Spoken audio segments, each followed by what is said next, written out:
I'm Jon Atack, for anybody who hasn't noticed that yet. And I think I may have miscounted that this is our 23rd show together. That's That was a amazing. lot. Yeah, Wow. I didn't know it'd been that many. yeah. I So, just kind of I just kind of throw them in the Jon Atack playlist on my yeah. channel. I've never counted them, Mm. but yeah, we've had I would say we have had some of the most wide-ranging and I don't know, I guess, intellectual, conversation. Highbrow conversations. Highbrow, yes, yes, highbrow. Um, but I think it's all in good fun, and I think that we are. I think we've done a pretty good job so far of trying to throw some things out, some food for thought, some. Hey, what do you think about this? What do you think about that kind of stuff for the people at large about Scientology, about cults, about control, about manipulation and influence, and these nefarious things that people get up to out there. And here we are going into show number 24. And I thought this time we might, I'm a little hot to trot on academia and stuff. And I thought we might get Mm. into some of that. But I wanted to throw something at you first, Jon. I thought about something, a little bit of a reframe that I wanted to throw at you and see what you think.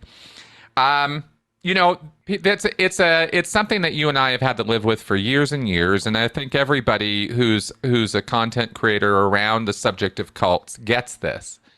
And that is this constant refrain, this continual commentary we hear from a certain group of people that you'd have to be an idiot to join a cult. You'd have to be a stupid moron to join a cult. Everybody who does this is low IQ, moronic, stupid, imbecilic, oafish, whatever.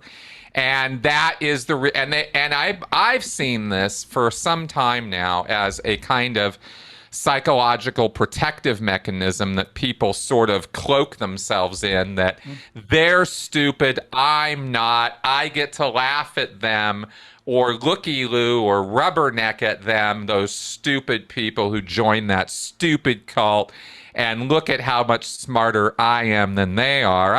I kind of think that's what's at the bottom of that. Well, and they are much smarter than we are. What can I Yeah. say? We can barely string two words together. And, I don't know how on earth you managed to get on a master's degree, given your, moronic IQ level. But what can we say? I was actually today answering a comment on YouTube where, which they come and go in this vein. How could anybody like Jon Atack get involved in something like this? Well, it was a long time ago, and obviously I was a lot younger. But I pointed out that I knew 7 Oxford University students who were recruited at the same time. One of them became a Harley Street doctor, so was at the top of his profession. Another one with a degree in politics, philosophy, and economics from Oxford University, the top 1% of the top 1% of the top 1% of the top 1%. He ended up being an executive at the Flag Land Base and doing the rehabilitation project force. How could anybody be stupid enough to do that? The reality is that let's move back in history, right? The founder of modern science, Isaac Newton, the man who put science on the map and gave us the scientific method as we see it. Well, he was a religious nutcase. He spent most of his life actually practicing alchemy. He spent far more time practicing alchemy, trying to transmute lead into gold, than he did practicing optics or the things that he is now regarded for. He was a tyrannical, dreadful man who tried to destroy the reputation of Robert Hooke.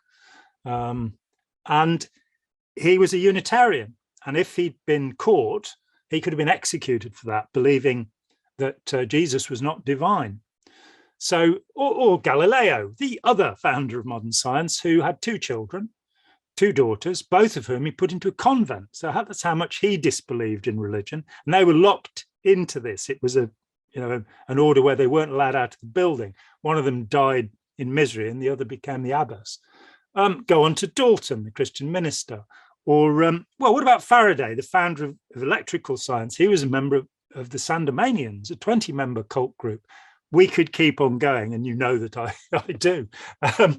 But the point is that historically, if you looked at Wolfgang Pauli, Niels Bohr, Einstein, they had the wackiest beliefs imaginable. And yet they are among the people of the greatest achievement scientifically. So it's, and I think you're right that it's a kind of self-protective mechanism that we all like to think that we're not as stupid as the other people around us. And hey, the difference is I know I'm as stupid as everybody else. I know I sat there with this guy and he'd come from the ruling body of Scientology, the 14 members of the Watchdog Committee. And I spent 2 evenings interviewing him in secret many, many years ago, 1984, a memorable year, as George Orwell pointed out. And I'm at the end of this, we've talked about 6 hours in all, and he's told me all of these horrible things about what's happened at the top of Scientology. And he says to me, the great thing is, John, we'll never be conned again. And I just looked at him and said, no, the great thing is I know I'm gullible, so I'm a little more careful than I used to be. Exactly. That's the lesson I think all of us, should be walking away from this with. Yeah, a little bit of humility, it does help. Well, exactly. And, shit, even Hubbard commented on the humility of vast wisdom. But I'm thinking of a little bit of a reframe on this in terms of how we think about people who get into extremist belief sets. And if you have to use the word stupid, and it's not really a well-advised word in this realm, but because intelligence literally has nothing to do with wrangling somebody into a situation like this. It's not through intelligence that you do it. So it's really kind of a side issue, but everybody keeps bringing it up. So I thought, what if I said, look, it's not that you have to be stupid to join a cult. It's that people, in the end, if people effectively make themselves stupid in order to hold on to a belief that they cherish, a belief set, an idea. That idea has to be true. And once you start thinking along those lines, once you start grabbing onto something and saying, this is on an altar of truth and cannot be questioned, anything, any principle, I don't care if it's religious or not, it could be in science, it could be in fashion, it could be in art, whatever it is. Once you do that, and it's unquestionable, it cannot be addressed, cannot be criticized, cannot be messed with, that's what makes you stupid. It's not that you're stupid and then you join a cult, it's that you join a cult and then you keep yourself stupid in order to stay in. Again, it's a problem word. It's not really the accurate word to use, but if we have to associate that word, I'm kind of thinking, what about that as a reframe? I some years ago, 1991, I can be accurate about this. I did an intervention back in the old days. I did some of these things. It was all ethical and proper. I didn't grab anybody or lock anybody up, and I didn't force anybody to do anything. But I did an intervention with Hannah and Jerry Whitfield back in July 1991, and it was very scary because 7 carloads of Scientologists turned up, including a private investigator called Donald William Cooper from Las Vegas. And wow.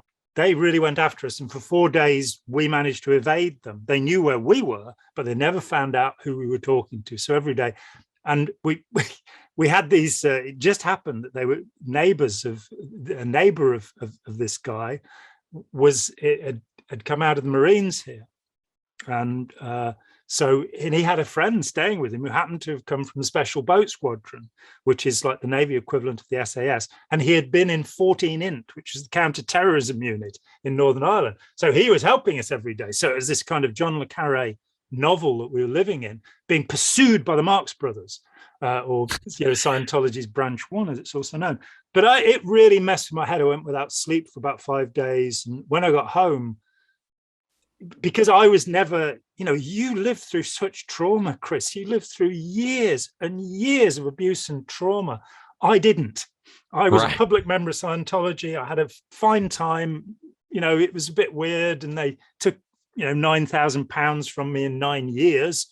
So, whatever. But now suddenly I've been sleep deprived. I've been put in this high pressure environment, and I started to realize what it must be like for core members of authoritarian groups, the sort of pressure that you're under. And something popped into my head over the next few days, which was, I had this assumption, which I had from infancy, because I was taught it in infancy, that I should love everybody. I grew up in a Christian household, which was a genuine, pleasant household. I was very lucky. And, you know, my mum was a very gentle, sweet person. It's not to say that she didn't have the occasional temper fit, but don't we all? But so she believed, you know, in this loving God, and I was taught that I had to love everybody. And suddenly this assumption popped up, and it was, I couldn't think about it. I realized that I couldn't think about it. I realized it had to be true. And that gave me this notion of the unquestionable assumption, which we all have.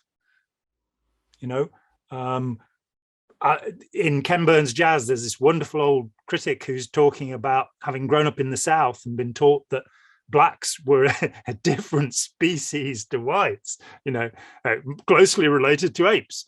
And then he saw Louis Armstrong play, and he went, this is the only genius I've ever encountered, and he's black, you know. And his assumptions, his cognitive dissonance was roused, and he got through it. Yeah, we protect ourselves, and that belief in invulnerability, it transfers into the belief in the assumption. In Newton's case, it was the assumption that Jesus was not divine, but however, there was a code in the Bible that would give him the dimensions of Solomon's temple, which would be the dimensions of the universe. That's what Isaac Newton believed. Wow. Bit of a nutter, really. Well, too much mercury in his tea, I think. Well, that's pretty wild, especially considering this is the same mind that conceived and put forth calculus. Yeah, though of course it was, wow. it was Leibniz who first published, and Newton then, actually, this is a story. It was only in the 1990s that it came out that the Royal Society's investigation, which proved that Leibniz had stolen the fluxions, as Newton called them, and called them calculus. It was only that the papers were opened in the 1990s, and it found out that it was a one-man committee that investigated this, and it was the president of the Royal Society, Isaac Newton. He'd done the investigation and proved it. It's also worth saying that he himself. Yeah. So you know, but yes, he also gave us the law of gravity, the inverse square law, laws of optics, all sorts of clever things. Important stuff. Oh yeah. Just a little bit. But he did all of that as a young man. Right. As an older man, he just became a pompous git who lorded it over other people. His fight against Hooke, he said that if he had seen further, it was because he had stood on the shoulders of giants. Yep. Some people think that's a reference to Robert Hooke having been a very small man. And when you look at Hooke's incredible work, the Micrographia in the same period, you see that he and probably Robert Boyle should also be there with Newton as founders. Newton was so angry at Hooke that he actually had his portrait taken down at the Royal Society and burned. Wow. So that's your rational, scientific, non-stupid human being. Yeah, exactly. Which I think really is what we're trying to say is, you know, there's no such thing as the perfect rational human being. It's a ludicrous concept to begin with. And I think if we can sort of, you know, take that straw man and sort of burn it, you know, in effigy as it deserves to be, then we can take a better, more rational look at what rationality actually is and what stupidity is, because it's incredibly context specific. And I think we can point to any number, as you've already done, of incredibly brilliant people who did incredibly brilliant work in one area of their life, in one context, whether it was when they were younger or whether it was in this subject or field or whatever it might be. Here's greatness personified. And then in the same person, the same flawed human being, going completely off the rails in some other area, some other context, you know. I mean, you come to the heart of the problem. I've been out here for 38 years now. Not just talking about Scientology. Since the early 90s, I've talked about terrorism, about gangs, about all sorts of authoritarian groups, abusive relationships, human trafficking, pedophile grooming, all of these things. And I see certain elements that are common to all of these things, demonstrably common to all of these things. And I see that at the level of government, they're not being tackled at all. In our educational institutions, they're not being tackled at all. There is some exception to that. There is some good work on bullying that's gone into our schools. But to understand that there is a human predator, there is a type of person who is very recognizable, very easily recognizable. And you can teach kids about this. You can teach them from the age of 5, that you can teach intelligent disobedience, Ira Chalef's remarkable subject, or his courageous followership, how to keep a leader in check. You can teach assertiveness, where people are allowed to express themselves. And you can teach that there are certain types of people who have certain characteristics that are very recognizable. So I went out there and, in 2015, helped to set up the Open Minds Foundation, going, yeah, the world will want to know this. Here we are. We've got a platform for this. And answer came there, none. People are convinced. We all know that advertising works on other people, but it has absolutely no effect whatsoever on me. And these Nike shoes I'm wearing, it's because they're the best shoes in the world, not because of the advertising. And so I've wrestled with this problem for decades. And I think that there is a reason why we do this. And that is, if I didn't think that my perception and interpretation of the world was correct, I might find it hard to draw breath. Bingo. Yeah. That's exactly right.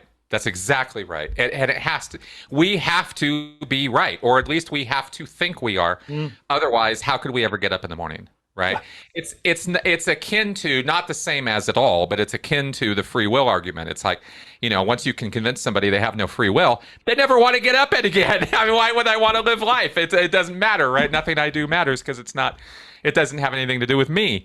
And it's just not that way at all, of course. And that would be a silly way of walking away from a free will argument, is thinking you're completely powerless. That's not the point of that. But I think that it's a weird phenomena. Humans are such a study in our psychology can be such an interesting study in contradictions. That we have to be right. And we will proudly be wrong in order to be right, kind of thing. We will do these things, and I think this has a lot to do with exactly your whole thrust of this, which is opening our minds. I mean, you've got a whole book on this that you've just put out. Oh, look at that! And there it goes. It's that way up. Opening our minds. And there you are addressing this, the exact things. Yeah. And, the thought was to see, what's the simplest, what's the simplest route to this? We said at the beginning, hopefully, jovially, highbrow intellectual. My whole work has been to look at what the highbrow intellectuals have found out, the clever people. People like Stanley Milgram or Philip Zimbardo. What is it they discovered? What's the world that they got a view on? And how can we explain that so that absolutely anybody, I would like to be getting this over to 13-year-olds. That would be my perfect audience, because at that age, you've still got enough. You and I have both dealt with a lot of people who are trying to recover.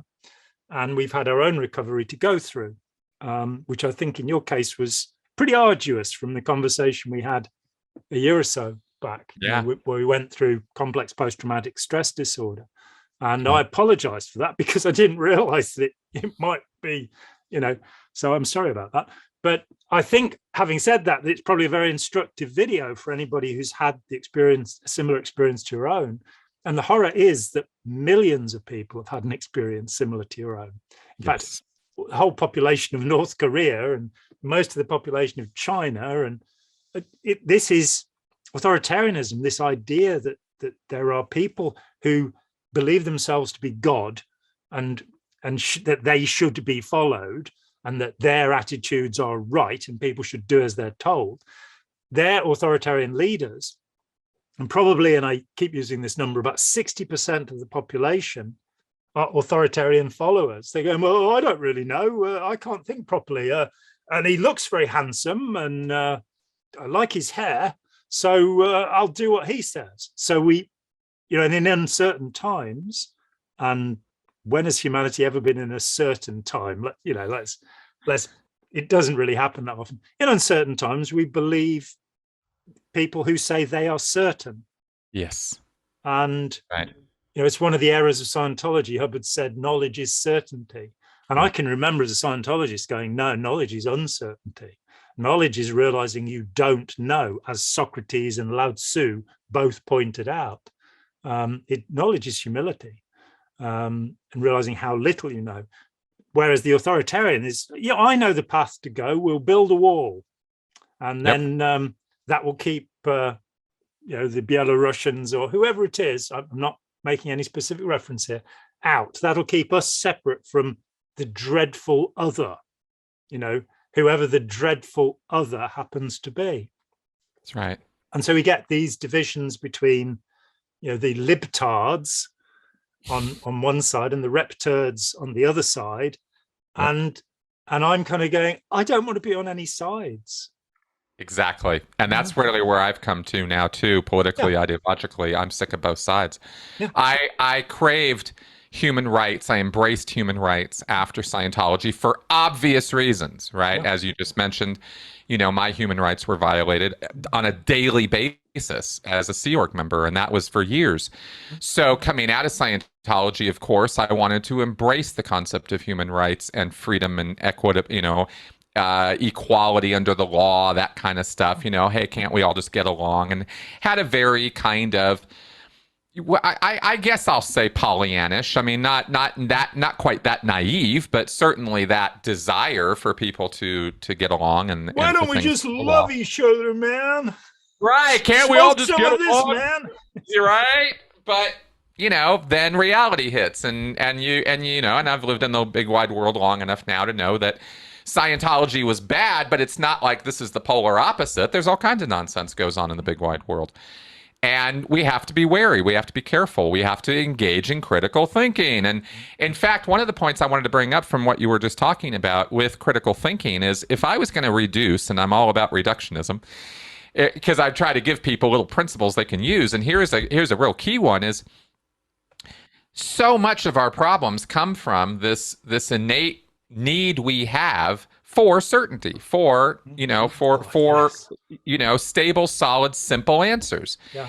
So much of our trouble comes from that. And so what we really see, I think, is in terms of critical thinking principles, the thing that's going to keep you out of trouble more than anything else, I think if you could adopt this and use this in your life, it would be you really got to question everything. You really got to be willing, I should say, to question everything. There should not be any titanium pillars of belief that you have in your life that cannot ever be questioned.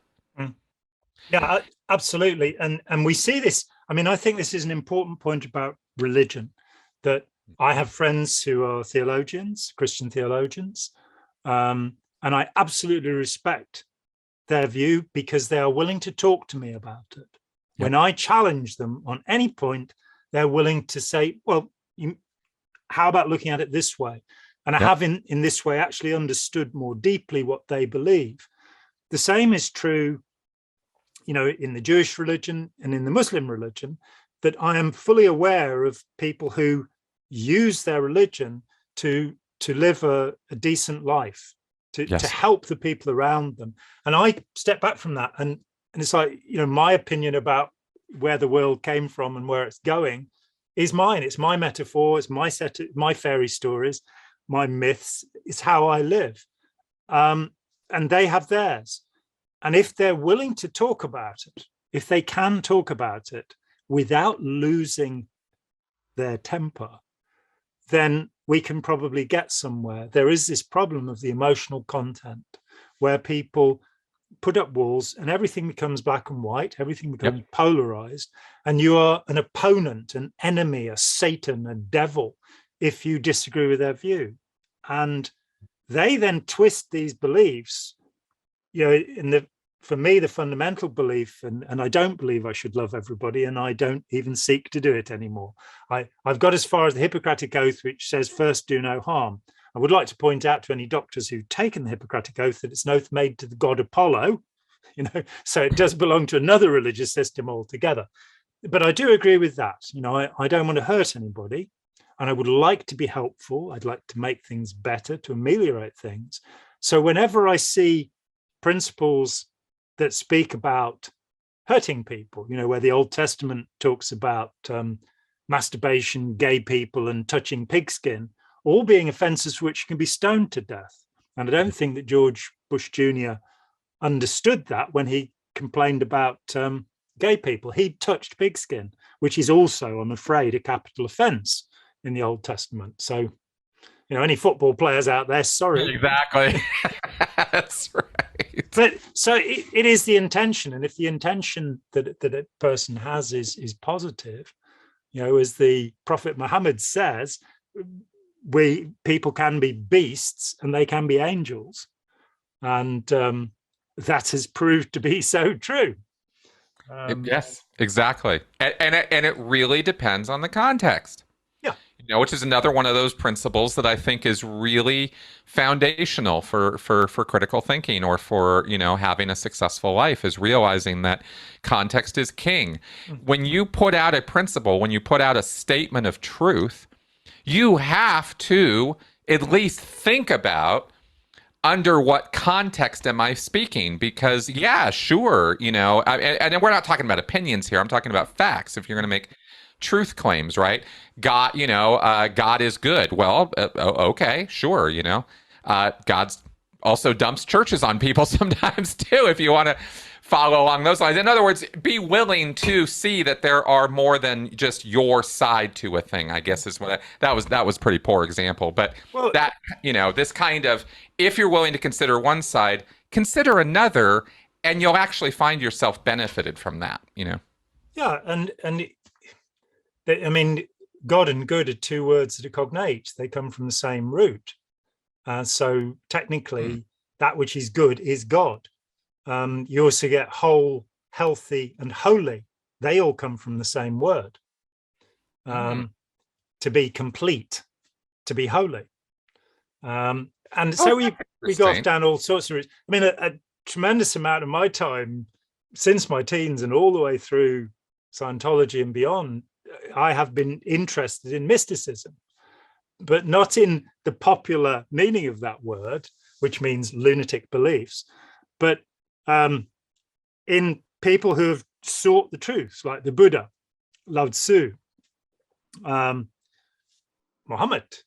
Christ, the people who have sought the truth, and they have put forward their views, and it's fascinated me, and I've cherry-picked, people criticize me for this, from these views, and said, well, I think this bit is correct. I've even published a translation, character by character translation of Lao Tzu's Tao Te Ching, which it maintained me all the way through Scientology.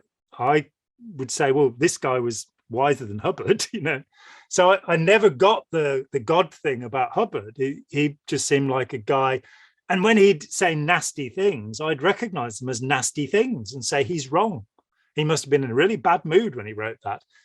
And it meant that when I got to the end and said, oh, he was a lying bastard, and I don't believe this anymore. And I then went to other people and said, here's where he says he was a war hero. Here's where he says that he didn't see any service in World War II, which is in an interview in December 1950 with Look magazine, just in case anybody wants to check it. I'm actually gonna need that quote for my paper. Okay, there you go. You see, I can be useful. But when I realized that he had to be a liar because he was contradicting himself, I went to my fellow independent Scientologists, and they said, no, there's a justification. My favorite was the former commanding officer of the St. Hill Foundation, Vicky Ballard, bless her, lovely woman. And she said to me, when I showed her the contradictions about the end of the war, where he's crippled and blinded in Oaknell Hospital, but he was also down beating three petty officers up in Hollywood, the 25th of July, 1945. He even dates it. She said, that's easy to explain. I said, really? I can't understand it. She said, he had two bodies. It's like, oh, yeah, that is easy to explain. And I said, and all this stuff about his war wounds, he didn't have any war wounds. He didn't see combat. And she said, yes, he did. I know he did. I said, how do you know? She said, because I served alongside him. But when I asked her, what she thought of Thomas Moulton, she'd never heard of him, even though she'd served alongside Ron Hubbard. And when I asked her about, the names of vessels, she didn't have any memory. The typical Scientology thing about reincarnation is, I know it's true, but I can't remember anything about it. I have to admit that is true. And she, a year or two later, she threw Scientology away, and bless her. But that really stunned me, that somebody would go, he had two bodies. I can rationalize this in this way. Oh no, Oh yeah. It's wild how far down the rabbit hole people can go to rationalize certain things. And we see this actually, it's laughable. It's worthy of ridicule. I mean, I really do believe it is truly humorous and laughable, but it's also sad when you see the quotes from the independent Scientologist that Tony posts on his blog on a daily basis. He overheard in the free zone and he has access to their social media sites, so he quotes from them, and they are unbelievable. The things that they talk about. What double bodies is just is the lightest of explanations for some of Hubbard's nonsense. Some of the places they go are a little scary. They're so demented. They're so delusional. Well, I mean, any group that would choose the acronym APIS to describe itself has got to have something fundamentally wrong in its understanding of language. We're the Association of Professional Independent Scientologists. It's like, okay. And the conversations I had with the wonderful space cowboy, Andy Nolch, where I don't believe John Adak because he doesn't believe in aliens. He doesn't like Donald Trump. He doesn't like Putin. I don't like Putin. God, who likes Putin? Well, Donald Trump does, and Berlusconi did. But it was, rebutting that and patiently taking it apart, and then saying to Andy, look at what I've had to say, and come back. And it's just like, I've been down to the beach and the water level hasn't moved, so there's no global warming. So I'm going, they don't have tides in Melbourne? Exactly. Weird. Yeah, well, and again, it's sort of, I wasn't trying to maneuver this, but here it comes again. People make themselves stupid in order to hold on to beliefs. Yeah. I really think that is a more correct framing of the problem, than stupid people adopt bad beliefs. I think people adopt bad beliefs and then make themselves stupid to retain them because of the emotional reassurance, the certainty factor, somehow it brings some level of comfort, or conversely, it creates or reinforces a worldview that for some reason this person has to subscribe to. It doesn't have to be a pleasant experience in order to hold on, voraciously to a belief. You could be holding on to it in terror because you've been scared so hard that you are afraid to let it go. Yeah, and the paradoxes just become overwhelming. How could decent, ethical people ever accept slavery? And slavery, at the moment, there are 35 million slaves in the world, according to the United Nations. 13 million of them are in India. Now, I, for more than 20 years, didn't buy anything from South Africa because of apartheid. During that time, 38 blacks died in detention, were killed by the police in detention. During the same period, 180 Aborigines were killed in Australian detention, and nothing happened there. And then we go to India and we say there are still 13 million slaves in India. Why are we trading with India? Right. Why are we trading with a country which is led by a fan of Adolf Hitler, Narendra Modi? Why is the world the way it is? And then you start looking at some of the paradoxes. Here's a good one. It is legal in most Western nations to commit suicide. If you want to kill yourself, you can. It used to be illegal. It's now legal. You can do it. However, you can't take drugs. Right. So you can harm yourself as much as you like, but you can't take drugs. Now, the law is there to protect society. It's not to protect the individual from him or herself, as you can commit suicide. So the law's permitted the most extreme act you can commit against yourself. Yet, if you want to take drugs, and we can look at some of the extremes of that, that I'm reading a book at the moment called Drug Use for Grown-Ups by the chair in psychology at Columbia University, Carl Hart. And I like the title. And I mean, he's pretty much preaching to the choir. He hasn't told me anything yet that I haven't worked out. But he publicly admits, not, the chair in psychology at Columbia University, he publicly admits that he uses heroin, MDMA, all sorts of drugs. And he says, I have the right to do this. And I kind of look at it and go, America's prisons are full to bursting point with people who are on mandatory sentences for smoking a joint in a state where that's illegal or what have you. And you look at all of this construction and all of the wasted money, all of the wasted lives, all of the racism that's built into it, that if you're Latino or Black, you are far more likely to be caught, though drug usage is the same. And then you kind of go, oh, hang on. In 2010, The Lancet, one of the premier medical journals in the world, published a review of drug harms, the biggest study ever done, headed by Professor Nutt at Imperial College. And he pointed out which drugs were the most dangerous in terms of their social and personal effect. And top of the list was not cannabis. Cannabis got 25 points because it's smoked with tobacco, but 0 in terms of social or personal harm, as far as he could make out from this massive study. It wasn't cannabis.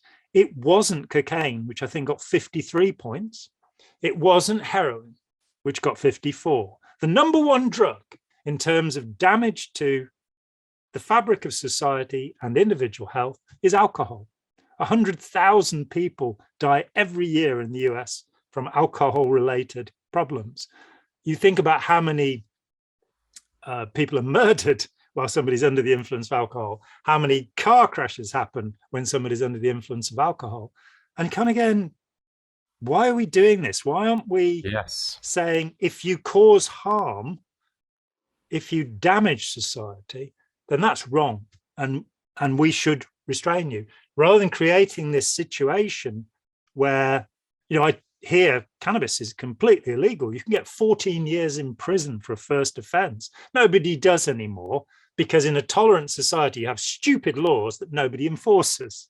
Yes. And I've talked to several police officers who tell me that they think this is a really stupid law. One of them said to me, he said, do I get called out on a Sunday to a car park, a parking lot, where all the windscreens of the cars have been smashed in by cannabis users? No. Do I get called out because somebody got drunk and did that? Yes. So, but people get religious. That's the right word about it. They decide that this is evil and you mustn't do it. And so, I mean, we had the first man to be busted for cannabis after the Second War in this country was a Black man, had one joint, and he got 8 years in prison. Oh my God, 8 years? Then you dig into the reasons for it. In 1923, Egypt went to the League of Nations and said, we want to make cannabis illegal. It wasn't illegal anywhere at that time. And Britain abstained from the vote. In 1924, a book called The Black Candle was published by a woman who used the pseudonym Janie Cannock, believe it or not. And in this book, it said that cannabis would lead to miscegenation, to Black people and white people having sex together. And based on solely that evidence, no scientific evidence, the Canadian Parliament passed a law banning cannabis.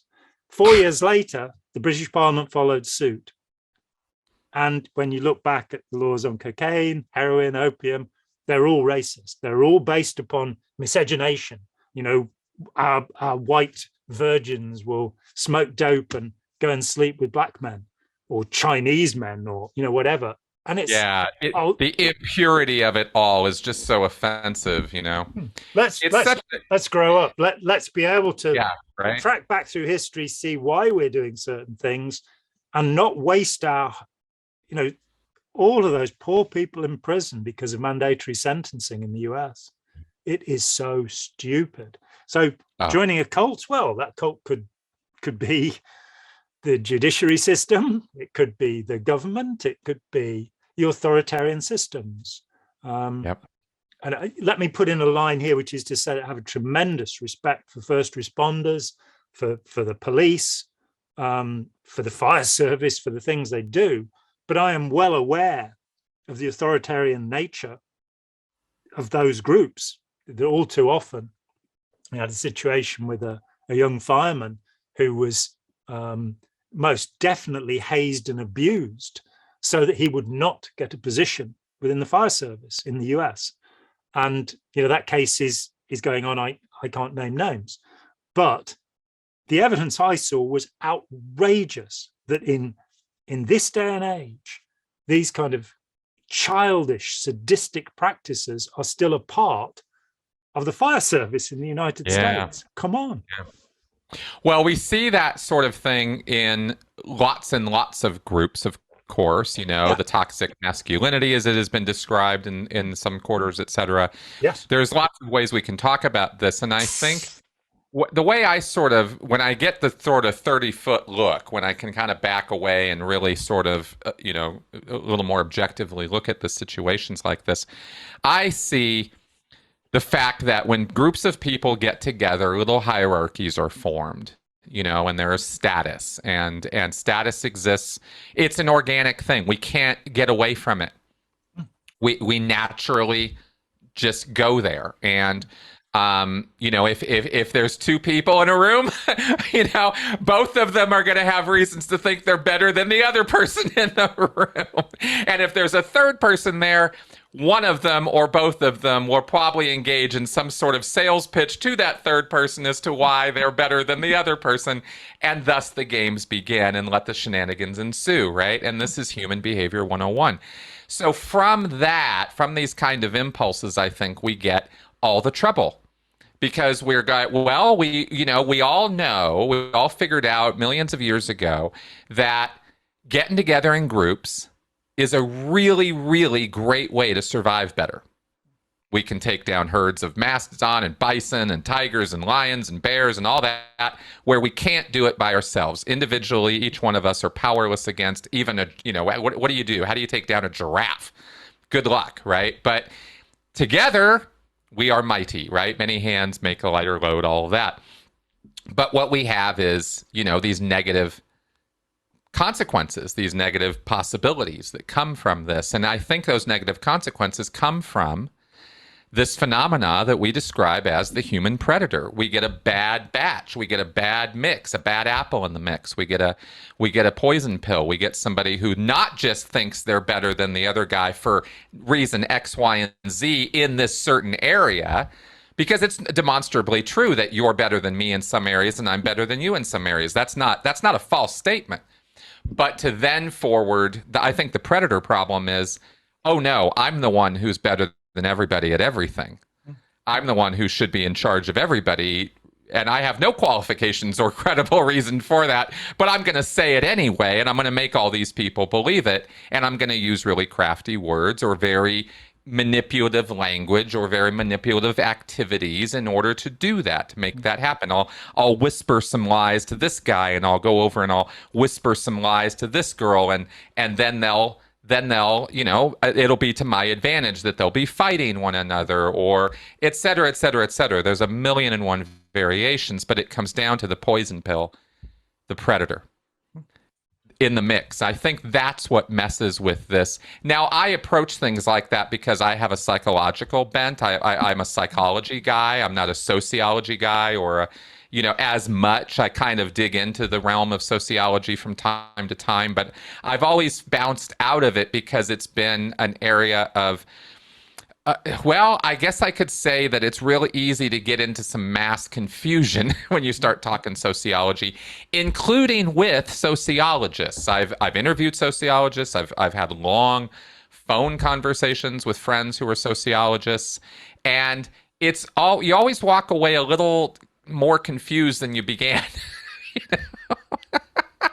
It's hard to nail down, the sociology stuff. So I tend to default to the psychology thing, and that's where my view comes in of predators, and that's the problem with that situation, And what do you think about what I'm railing on about here? I think it's a good segue into knocking sociology. I had the great privilege of having Bob Penny as a friend.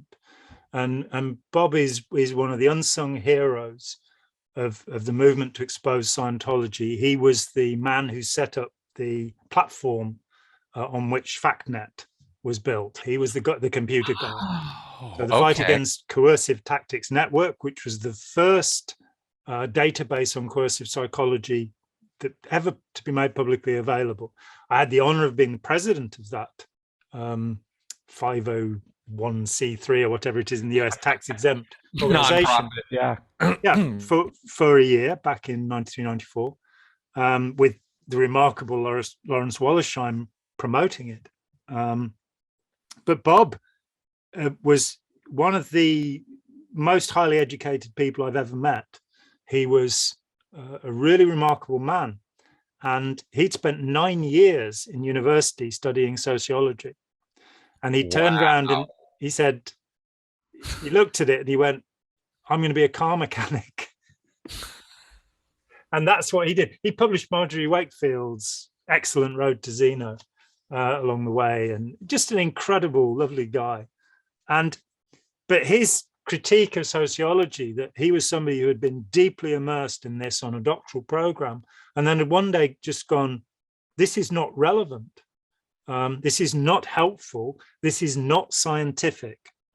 So, one of my heroes, I'm going to use that word, and I have quite a lot of them, a lot of people I have tremendous respect for, is a sociologist. I mean, I love Steve Kent's work as well, and have got to know him a little bit over the years. Remarkable man.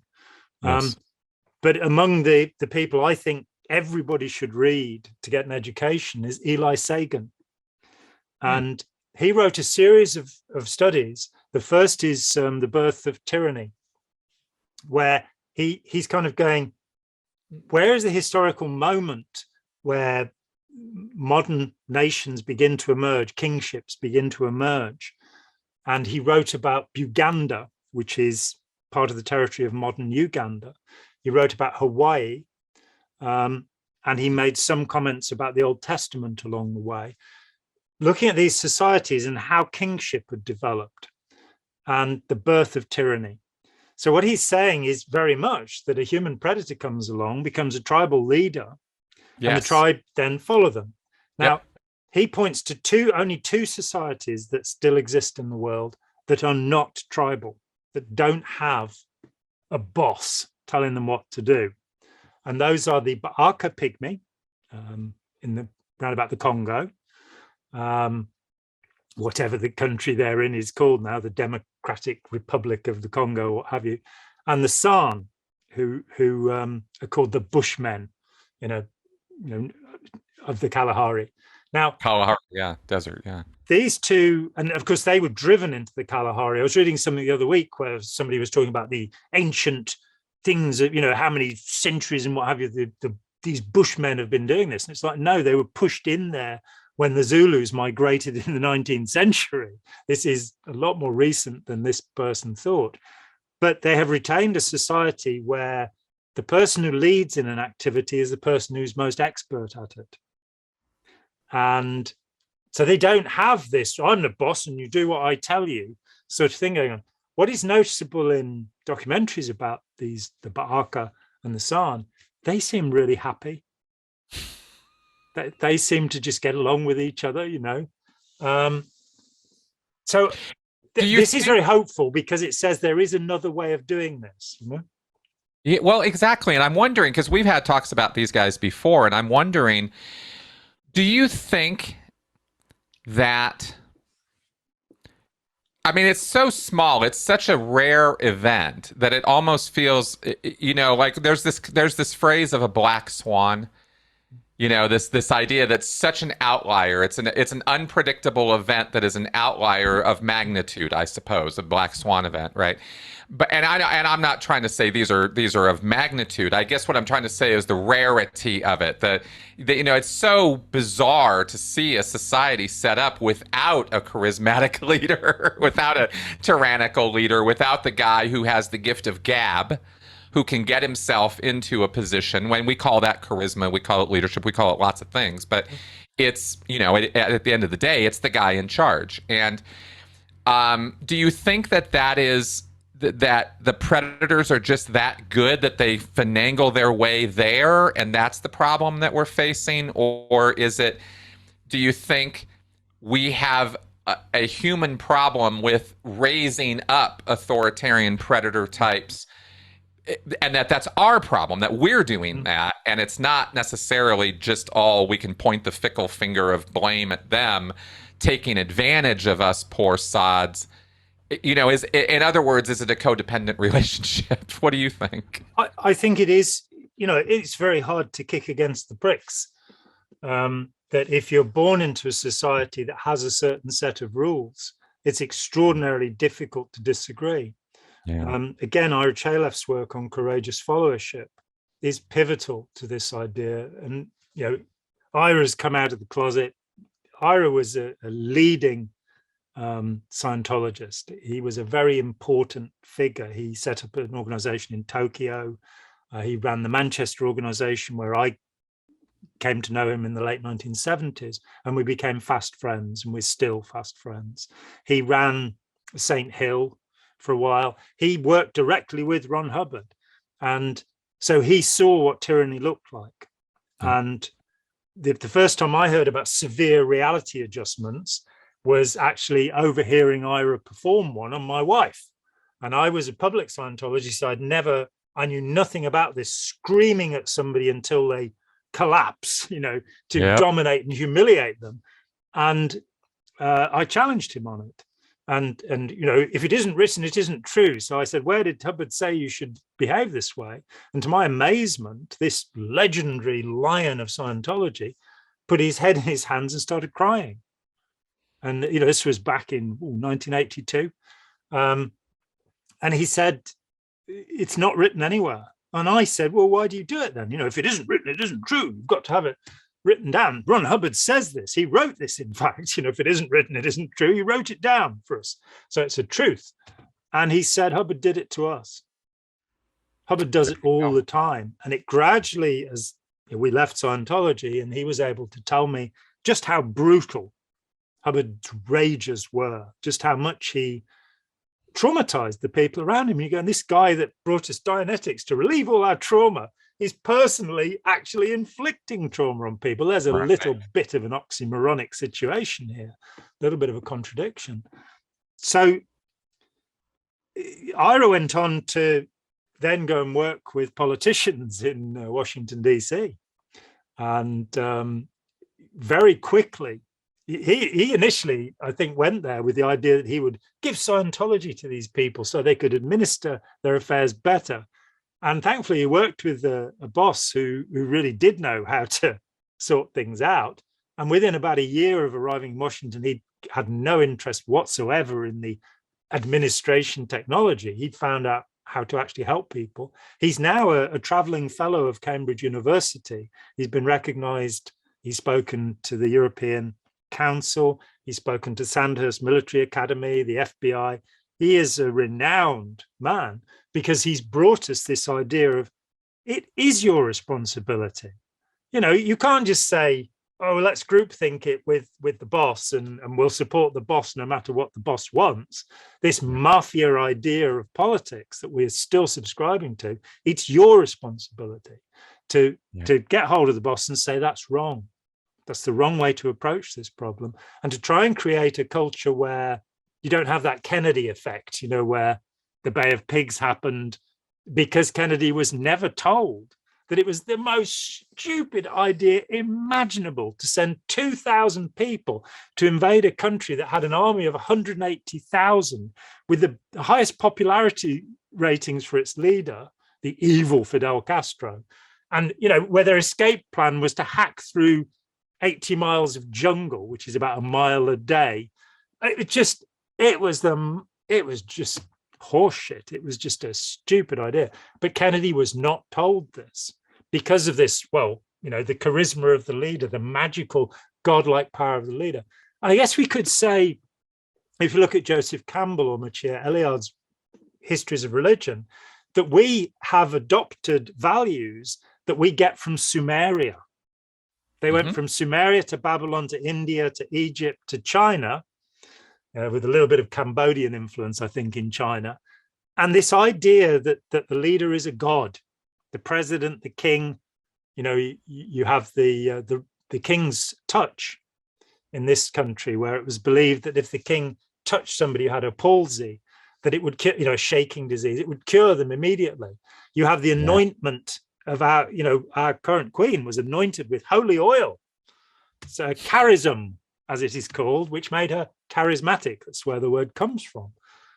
This idea, as Anthony Storr, a psychiatrist, wrote a brilliant book called Feet of Clay, which I read soon after leaving Scientology, where he kicks the shit out of Sigmund Freud, which I thoroughly agree with. I think it's a very good pastime.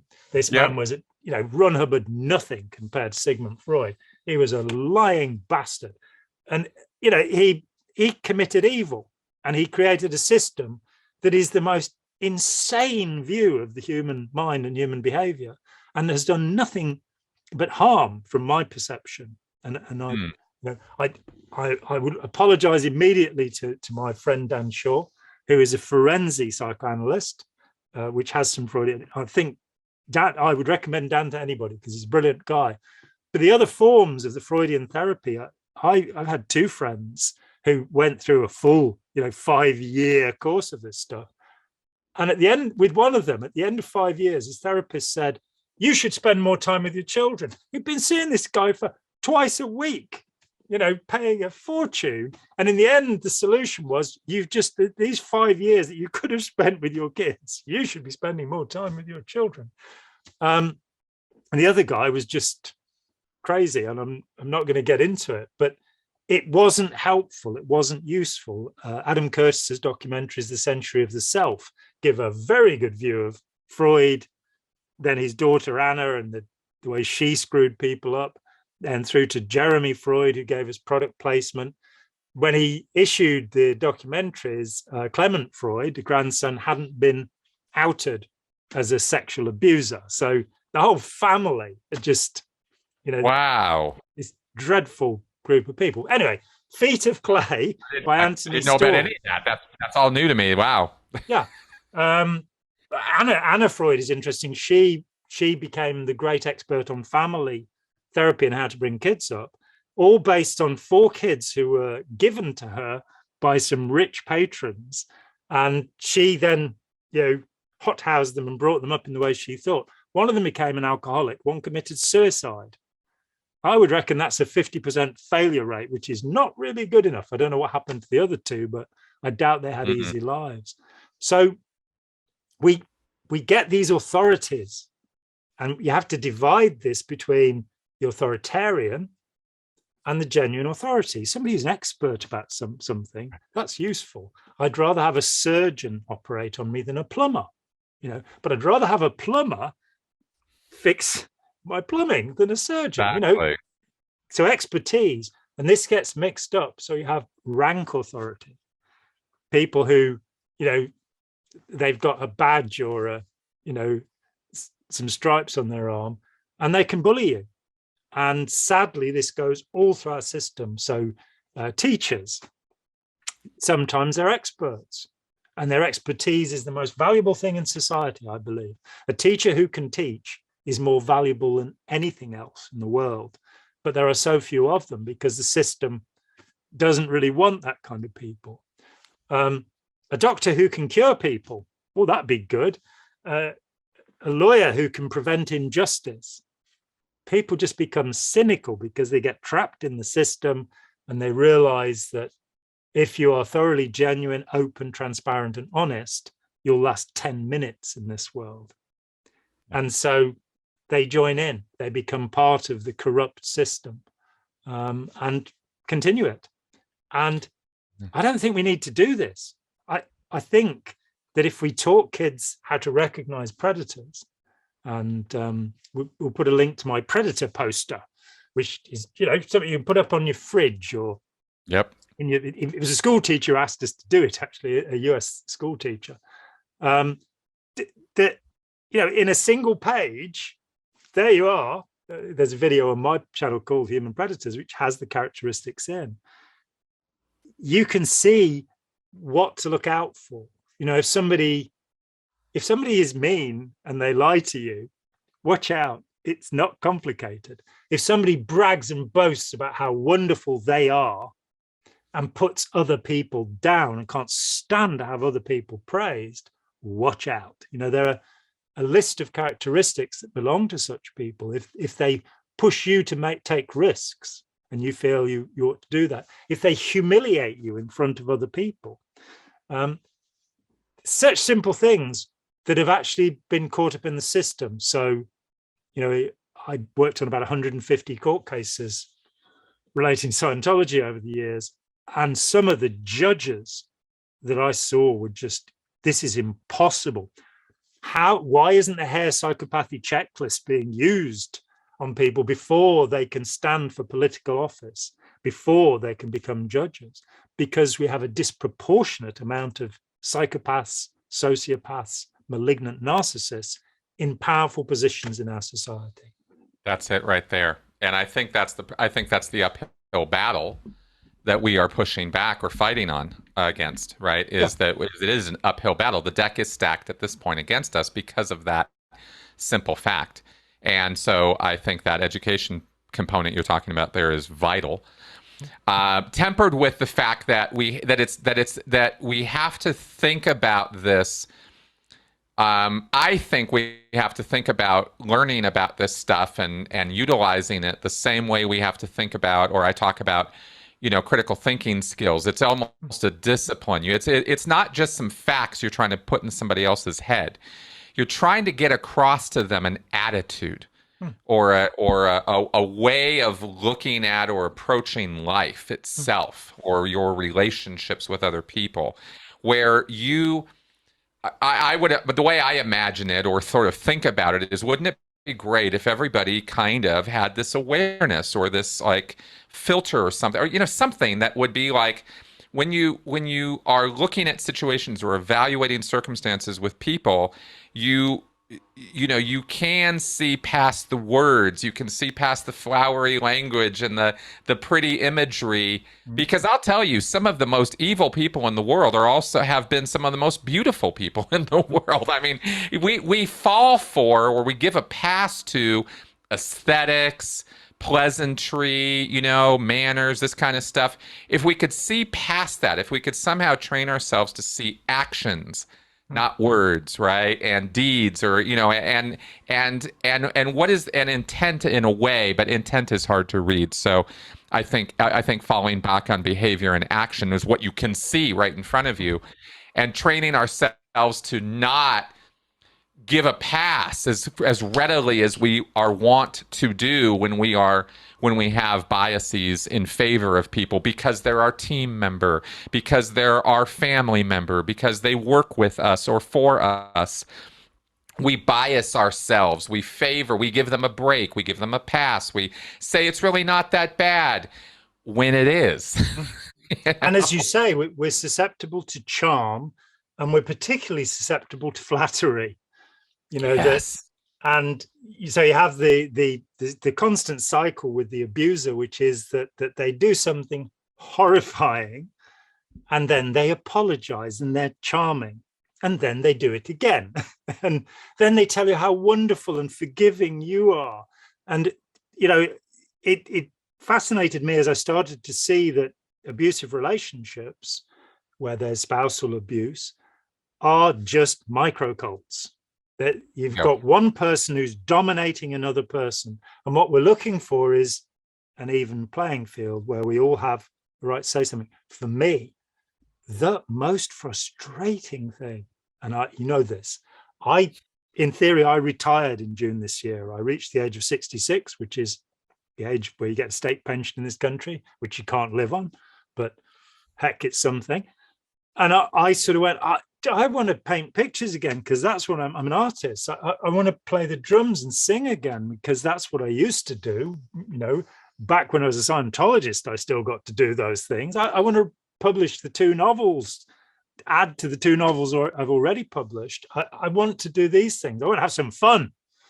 But this frustration is this could be changed in 3 or 4 years. That's all it would take with the will. Because if you put this into the school system for just 3 or 4 years, and you teach kids, when they're 5, you teach them Ira's thing, which is blink, think, choice, voice. There's a little video by that name, excellent little video that he put up for parents.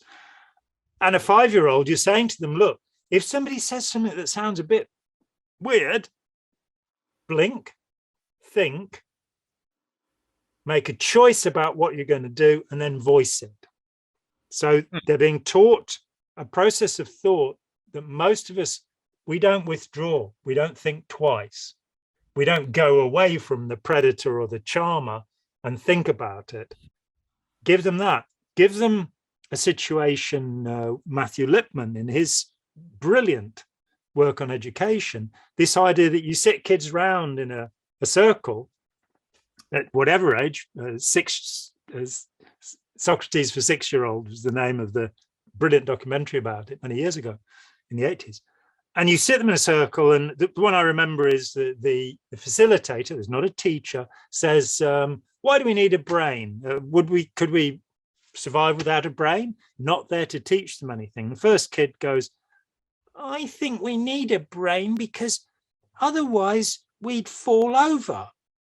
And the next kid goes, either I agree or I disagree, and says, well, I think a brain's a good thing, you know, for whatever reason. And what they found by applying this program, and it's been applied in thousands of places, is people start thinking. They start feeling that it's okay for them to have an opinion, that their opinion is valuable, and everybody's opinion is valuable. It's got nothing to do with being stupid or intelligent.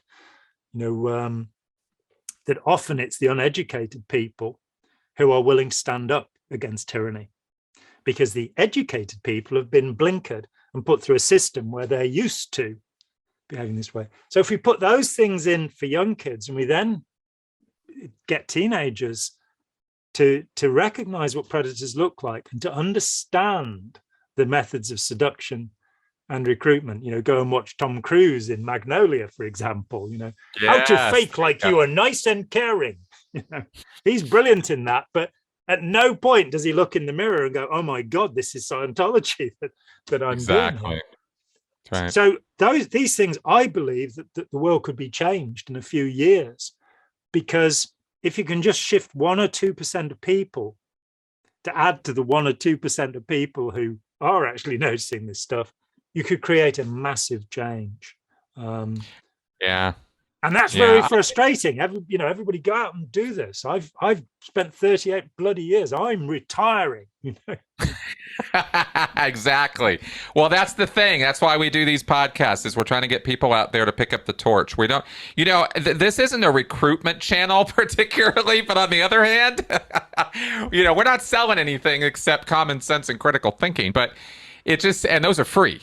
By the way, you shouldn't be and never should be charged for those things. You know, those are just what you have a right to have as a human being. And I think that I think you're right. I think the devil's in the details there, because I think we're seeing, like with climate change and other major issues, trying to get everybody on the same page these days is to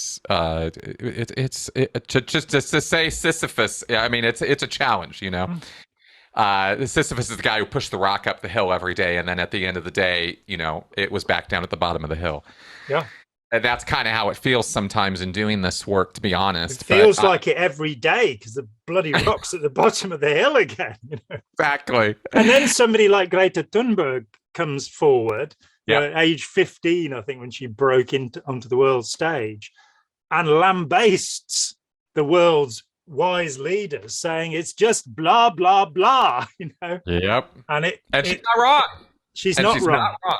No, and I want her to be world president because the I Am Greta, the documentary about her, is a really remarkable tract because you find that when she was 5 or 6 years old, she stopped eating because her Asperger's is such that she can see just how incredibly stupid the adult world is. That all of this pretense, all of these arrogant people who spend their time viciously attacking you and me, how dare they? Or, the complete lack of comprehension. I mean, for me, talking with people about global warming, I first read about the greenhouse effect in 1971. I was 16 years old. It's been around since the 50s. I was very interested in it because it was being laughed at, because we all knew that we were entering a new ice age. We knew that. It was scientifically a fact. We were going to be in a new ice age in the next 30 or 40 years. And so I watched the science, and it was around about the mid-80s when they started taking core samples of the ice, which Al Gore got so badly wrong in his documentary about what that meant. But never mind, Al, good try. But we see that carbon dioxide levels have changed, and that other gases, nitrogen gases, methane, what have you, will influence the planet and what happens on it. And that's all very, very interesting. But ultimately, it pushes to something. There's an excellent BBC drama called The Trick, which is about Professor Philip Jones at the Climate Research Unit at the East Anglia University. And this event happened about 2009, where his emails were hacked. And he talked about this trick in what's called the hockey stick graph, where it shows that suddenly there's this atmospheric change taking place. And in the documentary, there's a point where his life is devastated by the assault upon him by the climate change deniers.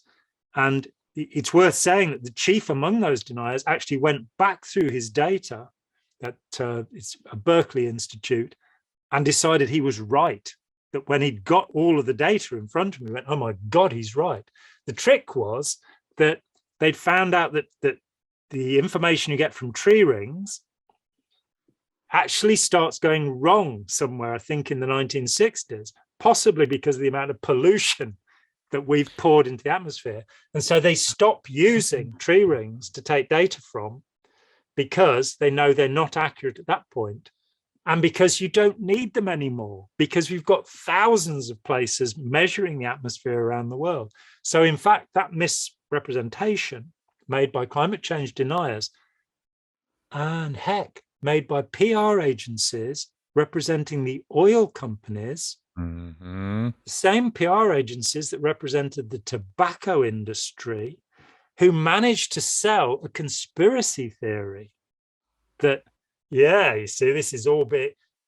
And we've come to the point where I'm pretty convinced that most of our major conspiracy theories are the work of PR agencies, Russian intelligence, and American intelligence agencies. And so we get into this bizarre place where the public mind is being manipulated. For example, UFOs, that's a favorite of mine. Just that we've both been on Sean Atwood's show. He did a thing with David Icke. And I thought, I'll watch that because David Icke's always a good laugh. And I'm going, this is not David Icke. He's speaking sensibly. He didn't get all the detail, but here's the detail. At the end of World War II, the Russians and the Americans both found 2 testing sites for circular jet vehicles. Sound familiar? The Russians actually got one of them and took it back to Russia. It's about 40 meters across, 45 yards, huge thing. it could fly at supersonic speeds because it had vertical takeoff jets, like the Hawker Harrier plane. Yep. Which they used in Messerschmitt 262. The Americans, the factory had been destroyed, so they didn't get any craft, but they got blueprints. 3 engineers who worked on these projects have testified. So both America and Russia got flying saucers.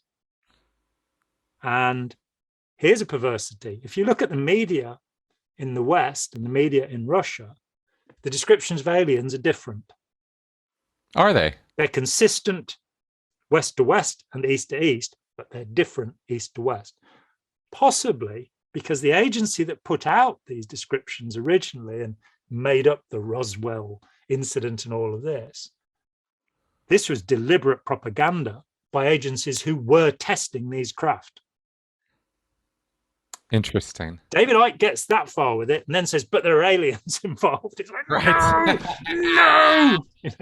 Well, I just to contribute more craziness to this conversation, just because I heard this, and I'm going to say, I think I heard it from a guest on Joe Rogan, and the guest's name eludes me, but it wasn't a nutter. It wasn't an Alex Jones type. Mm-hmm. It was somebody who actually expected to be taken seriously on this and had some credentials to speak on it.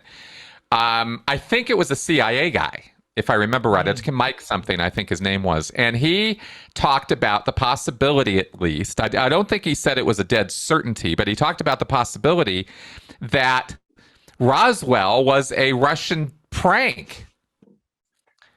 It was basically Stalin trolling the United States, right? Like, look what I can get away with. I'm going to crash this thing over in the desert. You guys are gonna take this thing up and run with this, and it ends up becoming this weird alien story when it was really Stalin just kind of screwing around with our strategic defense and showing that he could. Yeah, right? I mean, we know that the Deputy Prime Minister and former Deputy Prime Minister and Chief Advisor to Putin published a paper on the Discordian approach to propaganda. It's a matter of record that the Russian intelligence agencies have a unit that deals with propaganda. So the idea is you divide and conquer. Yep. I don't think that QAnon was actually devised as a Russian plot, but I'm pretty sure they jumped in as soon as they saw it going. Yeah. We know from Peter Pomerantsev's books, excellent books, that they will fund extremist groups in Russia. The more ridiculous your idea, the more money they'll give you, because they want the public to be saturated with confusion. And that's Russian Discordianism. And of course, it's worth saying this, in the US, you had the Discordians themselves. And these two guys, these two hippies who sit down and they decide they don't really believe in anything except for chaos, that the idea of order is just wrong. There is no order in the universe. And they set up the Discordian movement.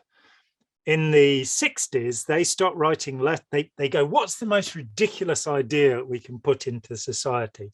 And they find out that the John Birch Society, speaking of intellectual highbrows, have been, they've started believing in this Illuminati idea. Yeah. The Bavarian Illuminati, which lasted for about 10 years and was trying to spread Enlightenment ideas in Bavaria. Adam Weishaupt and all this. And so these two guys sit down, Thornley and Hill, I think they were called. They sit down and they start writing letters to Playboy about the Illuminati. And it just so happens that Shea and Wilson, two letters editors at Playboy, go, oh, wow, what a brilliant idea. And they write the Illuminatus trilogy, in which they pull everything they can. I read them because Scientologists used to read them in the late 70s. And they were mind-bending. Mm. But they weren't based upon actual research. They were, and you've got Thornley and Hill going, yes, we managed to penetrate society with the most ridiculous idea we could find. Then you go to QAnon, and sure enough, they believe in the Illuminati. Of course they do. Of course they do. So who is making the conspiracy theories up? Why are they being pushed out there? It's a way of attacking. It's a psyop. It's a psychological operation against a whole population, and So are you telling me that there's a conspiracy behind the conspiracy theories? I believe there is. I've spent the last year studying this, reading about neo-Nazi groups and about Discordianism. I'm sort of thinking about writing a book. I'm not sure I want to because I've retired, and it got pretty intense, the research I was doing, because there was so much I didn't know about and that has been tracked. And there's a historical record. One of the things I found, and I'm not going to get into any detail because I need some scoops in life, but I found out that there are whole organizations that have committed astonishing crimes, hundreds and hundreds of terrorist offenses, whose names were historically known 100 years ago and who are no longer talked about at all. If you look to Wikipedia, you won't find any reference to the biggest terrorist organization in the Americas. No reference at all to their acts. Yet they committed over 2,000 terrorist acts. It's as if there's a massaging of history that has gone on. Now, there's a conspiracy theory for you. There it is. There it is. People are going to have to send me money before I'm going to tell them what it is. It's about time I made some money after 38 years. Yeah, right? Exactly. About time for that.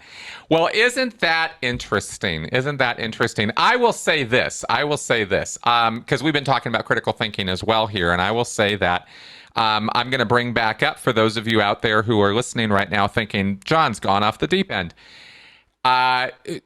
Beware your sacred cows. Beware of them. Be aware of them. That's what beware means, is be aware. It doesn't mean that you're wrong. It doesn't necessarily mean that you're right. It means be aware of the fact that you have biases, right? So if you listen to, the stuff John's talking about, or I'm talking about, whatever, and you go, well, that doesn't, that's bullshit. Well, are you sure? Buy the book. Buy the book. I haven't written it yet. Damn.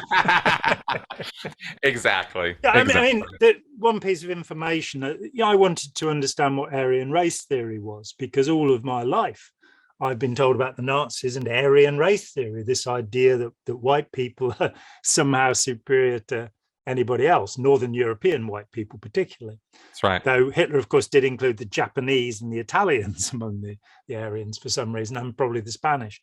But it was like, I don't actually know where this idea came from.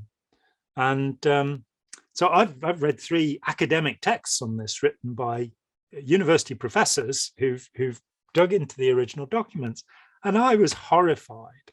So, I mean, you have the first great book on this was The Occult Roots of Nazism by Professor Nicholas Goodrick Clark. And everything is documented. And the idea of Aryan race theory, which is so fervently believed by the Ku Klux Klan and so many other, the Aryan Brotherhood and so many other ridiculous little tribal groups who are fundamentally terrorists, this idea comes from Madame Blavatsky. Ah, of course it does. Madame Blavatsky, who... God, her name comes up again! She is one of the founders of, modern wacky thinking, no doubt. I mean, Scientology and many other groups are influenced by her and by Mary Baker Eddy and Ralph Waldo Trine. There are a bunch of these people who are very influential, but Blavatsky founds the Theosophical Society. She's thrown out of India as a fraud. Her work is tested by the London Psychical Research Society and found to be completely bogus in her own lifetime in the 19th century. But she claims that she's getting material from ascended Tibetan masters. Tibetans were very popular because nobody could get into Tibet at this time. And they're 800 years old, like Yoda, and 9 foot tall, unlike Yoda. And in English speak, they can properly. And which is strange because they're Tibetans. And she gives us a secret doctrine. And in the secret doctrine of Madame Blavatsky, it says that the lost continents of Atlantis and Lemuria or the origin of this story, that the Atlanteans were the Aryan people, and that they made the dreadful mistake of, here we go again, miscegenating with the Lemurians. And they lost their, get this, electron powers. Now, it was one of the first Aryan race theorists, the Ariosophists, who came up with this idea, Guido von Lust, that they had electron powers. The electron had just been discovered by Max Planck or somebody, so they had electron powers, just like Superman. Just like everybody has quantum powers now. Yeah, exactly. Quantum powers. Exactly the same thing, but on a micro scale, much smaller than the electron. Actually, it's the same thing, isn't it? Quanta electrons, let's face it. No advances have been made at all. Deepak Chopra talks about it. Oh, God, what a... Same. Man is. Yeah. So then we roll on and we say, what happens when you start believing this racial purity? And genetically, we know that this is complete nonsense. Genetically, now you can test DNA and there are no pure people. Correct. What's more, anybody who comes from Eastern Europe or has ancestors from Russia or a Slav country would, of course, have been considered non-Aryan by Hitler. And indeed, 28 million perhaps of them were murdered, killed by Hitler because they were slaves, Slav, slave, same thing as far as it was concerned. I believe the two words may actually be cognate. But this develops under Himmler, founder of the SS, head of the SS, head of all the death camps and the labor camps, head of the Gestapo and Minister of the Interior. So one of the most powerful people. He founds the Ahnenerbe Ministry, which has 50 departments and uses all of the academics of Germany, except for the Jewish ones, of course, now eating potato peelings and wearing dirty pajamas, because of the great ethical power of the Aryan nation. And he then develops this thing called the Lebensborn. One of the women in ABBA, the dark-haired one, was a Lebensborn child. And this is where the best specimens of SS men will get to shag blonde women and bring forth these babies. There's film of all this stuff. What is not in the public record, strongly enough, is the purpose of the Lebensborn. They were bringing back racial purity with the acceptance that they were not racially pure, that the Germans were not racially pure. They had to be bred back to become racially pure. And then they would have electron powers. So the pursuit of supernatural powers through Ron Hubbard's operating Thetan levels is the same as Himmler's idea that the Aryan people will be reborn and they'll have supernatural powers. It hasn't happened. And yet there are these really dangerous groups all over the world who none of them understand the simplistic fairy tale nonsense invented by Madame Blavatsky, which has led them to their ridiculous and anti-human beliefs. So correct. Shame on them. Well, isn't it? I mean, it's like one of those things where once you learn it, and this has happened over and over to me, of course, as well. And I think anybody who studies history and dives into some, little pool of history or some little theme along historical lines and realizes the evolution of thought and the evolution of ideas and how ideas are propagated from one culture to another and the twists and turns that they take and the ready acceptance of absolutely batshit crazy ideas by people who have no concept of where they actually came from is commonplace. This is the course of history. And we hear about the gains, we hear about the sort of stable evolutionary things that happen as ideas grow and propagate, etc. But we don't tend to think too much about what you just went on a rail about, which is when bad ideas propagate or crazy kind of things propagate, or we get these like threads of things that were really, really big. This is the part that's crazy, and I'm glad you brought it up because we don't talk about it enough. And I wonder if I need historians or something sometimes, because there are fads, there are movements, there are entire cultural trends, huge things that get completely forgotten about 10, 20, 30, 100 years after the fact, that had massive influence on the thinking of the time, and they become what I would consider a hidden variable in the analysis that you're going to do. You look back at the 20s and you go, stock market crash, big, huge event affected everything. And you go, yeah, that's very true. But did you know that there were also three other things that went down that had just as big of an effect that nobody talks about anymore? And that's why you don't know anything about it. And people go, what? And there's a financial collapse about every 30 years historically, going right back to the collapse of, say, John Law's selling of the Mississippi scheme to the French monarchy. So the French monarchy came to base their whole currency on a bubble that didn't exist. And Wow. the currency collapsed and the French Revolution happened. And you go, the French Revolution happened because of an economic collapse? I didn't know that. As Voltaire said, as little time before the French Revolution, people who believe absurdities will commit atrocities. And yeah, I mean, if you look, two other things that happened in the 20s in the US, there's the Tulsa destruction of a wealthy Black community by the first aerial bombing of civilians in the United States. And there are the killings of the Flower Moon, the first major FBI case where tens of, you have basically a Native American people who happen to have been put on a land that is the most oil-rich land in America. And because they are under American law, they are considered to be children. They have to have guardians because they're not capable of being adults. So they have white guardians, and these people start killing them off.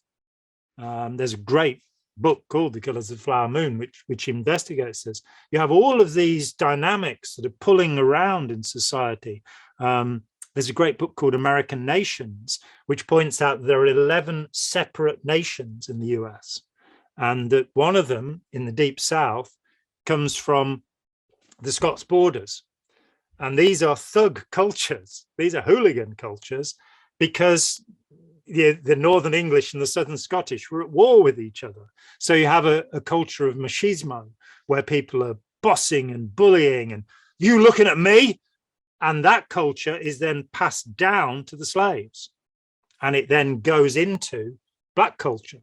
And it becomes certainly not the dominant and final aspect of Black culture, thankfully, but it's an imposed white culture. That horrific treatment is passed into another culture, and these values are passed into that culture, and thankfully, majority of people are overcoming them. But you then get the ghettoization that the whole universal education system was adopted in the 1880s in the US to homogenize the population. Well, where in the world do you get Italian Americans, African Americans, Latino? You have the most divided society in the world. In other places, I mean, where I live, we are gradually managing to integrate people. Started with the Huguenots. It probably started with the bloody Normans in 1066, but we are a country that has stopped being invaded. We're the only one of the only stable countries. If we have a history that goes back to 1066, that's the last time we were taken over. The US, of course, goes back to the revolution, 1770s. But before that, it's fragmented and it never unifies. You've got these distinct cultures. So you move to different places in the US, you've got different idiom, you've got different laws, you've got, different ethnology. And That's right. To bring reason to that, to bring critical thinking to that, and to say, why don't we create a culture that's helpful to humanity? Why don't we create a culture that's friendly?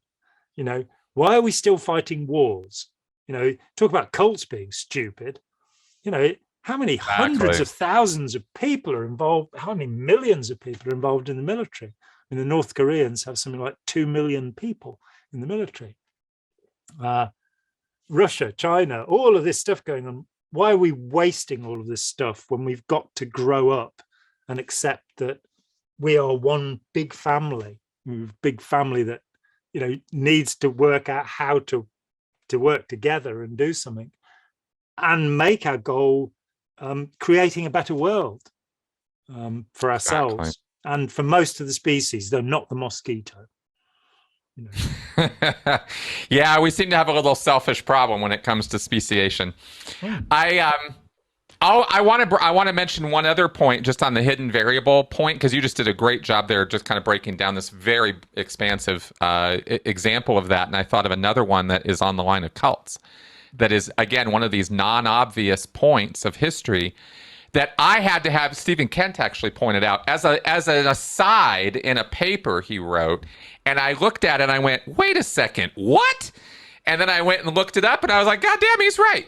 Okay, check this out. Mid-1960s, United States. Why did we have a sudden cult boom in the 60s and 70s? Because of a major change in U.S. immigration policy. U.S. immigration policy opened the doors to India and to Southeast Asia, and more people were able to come into the country more easily from those regions. They had been restricted before that because, war, that sort of thing, and the immigration policies took a while to catch up.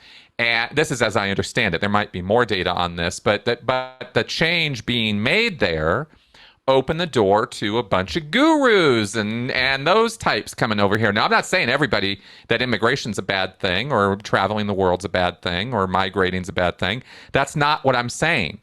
What I'm saying is that a change that none of us thought about or looked into, it was an unintended consequence of that law that a bunch of guru types and that the flourishing, the 1960s and 70s flourishing of new age Eastern mysticism cults was facilitated, I should say, by that law change. That was a big deal. It wasn't a small deal, but it's a hidden influence, or it's a thing you don't think about. One area affecting another area kind of thing in a very significant way. And so I just thought I'd throw that out as another. On very much the same topic, the world was changed. Our drug laws come from the Harrison Act in the US, 1914, 1915. And the US has imposed those laws on the rest of the world. So we have this comedy at the moment that 33 states have decriminalized cannabis, 11 states have legalized it, but only 2 other places in the world, Uruguay and Canada, has this taken place. Now, it was the US. The Dutch have said, they've had a decriminalization of cannabis since 1977. But I think it was the mayor of Amsterdam, he said, we would legalize this drug, only America would there'd be sanctions against us if we did this. And the federal position is still that. But those laws, all of the drug laws, have an origin in the 1880s with the act that excluded Chinese immigrants. That starts it because, I'm sure it's not being taught in US schools, but the move against the Celestials, as the Chinese were called at that time, even by socialist groups, there were violent attacks on the Chinese.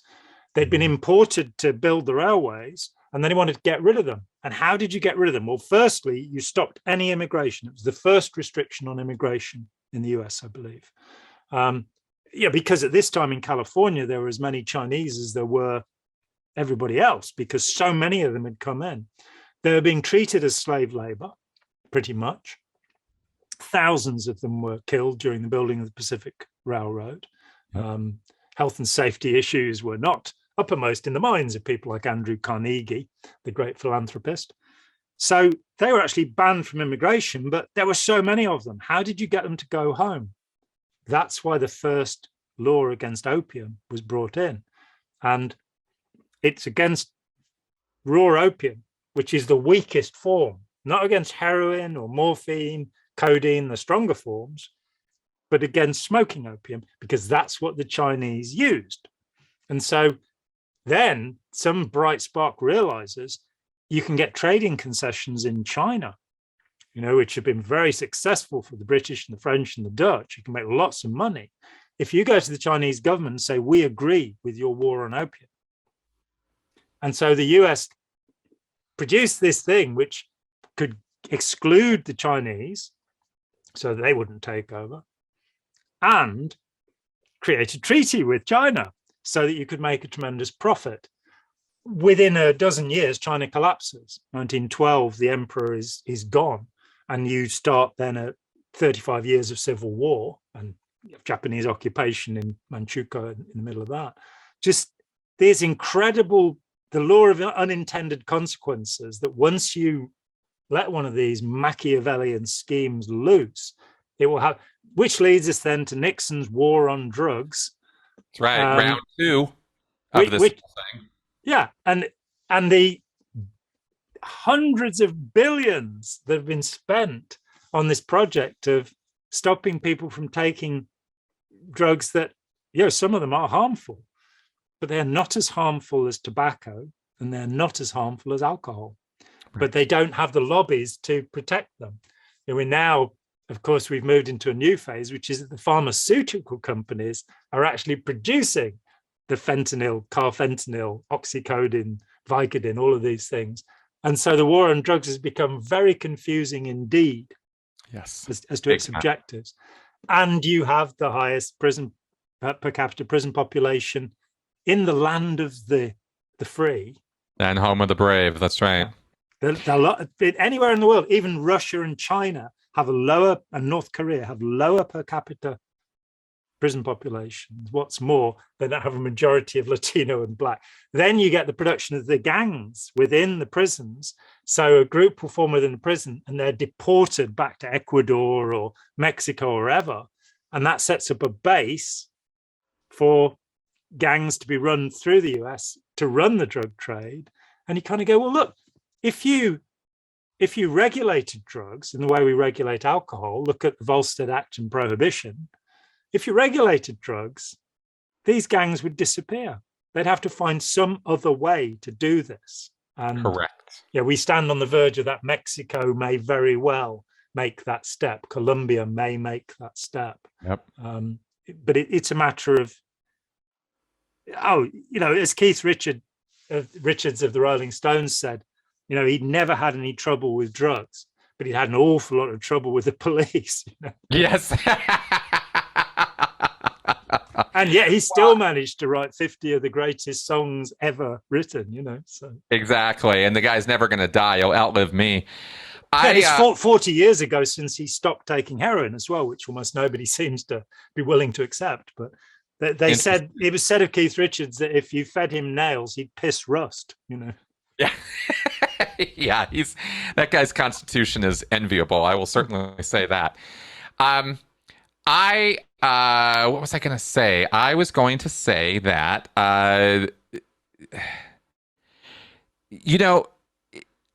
the things that we've been sitting here talking about for the last 20 minutes are the ebb and flow of history and of information, and the way things go from one generation to the next, and the misconceptions and nonsense. I find the whole picture fascinating because it is such a juxtaposition to the simplistic view of the conspiracy theorists. Yes. And that's why I enjoy talking about this with you in such detail, is because you bring these facts, and people refute some of them in the comments, and that's fine. That's not a problem that we're not giving all the data. What I'm trying to do here, and what I appreciate Jon for so much as a guest, is bringing this wealth of information to show that there is a wealth of information to consider when you think about these big problems. And it's not just, and the problem with us as a species, I think, in the way we deal with this stuff, is we crave simple solutions to incredibly complex problems. And by doing that, we kind of continue to create complex problems that defy solution, because we keep thinking that we're going to find some simple ass solution that just it's not real. The world doesn't work that way. No. I just like pointing that out from time to time. So, because this is really, at the end of the day, my counter argument to all the conspiracy crap is I just go, well, the specifics of the conspiracy crap are interesting, and maybe fact 1 and fact 5 and fact 500 might have some grains of truth to it. But But the problem is the framework you've created, this concept is so simplistic. 12 people run the world. Are you kidding me right now? Like this kind of crap. You just go, are you like, how do you think this way? Did you just graduate kindergarten? Like, you do realize the world's a little more complicated than that, right? And anyway, my voice gets high. I start getting a little upset about this stuff because it's just it's like arguing with children. That's what it feels like, and you have to, stuff. Andy Nolch, everybody go and look at my debunking of Andy Nolch after he debunked me. Right. And I tried to treat all of the ideas he put. We went through everything he'd said. It took him an hour and 20 minutes. John Hayek doesn't believe in psychic powers. I'm doing the Australian accent because 2 Australians criticised me for not doing it in there.